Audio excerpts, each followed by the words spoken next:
Nag-file na po ng impeachment complaint against PBBM. Meron po ba kayong reaction dito, ma'am?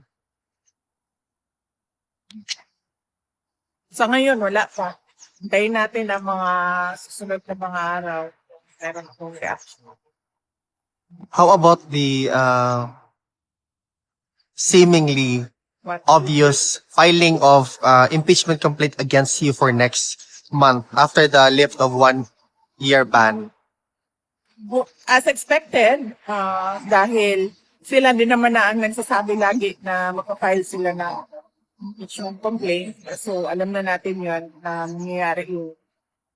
And, as expected as well, magiging katulad lang din yan nung nakaraan na ginagawang fundraising no ng mga members of the House of Representatives yung pagpirma nila sa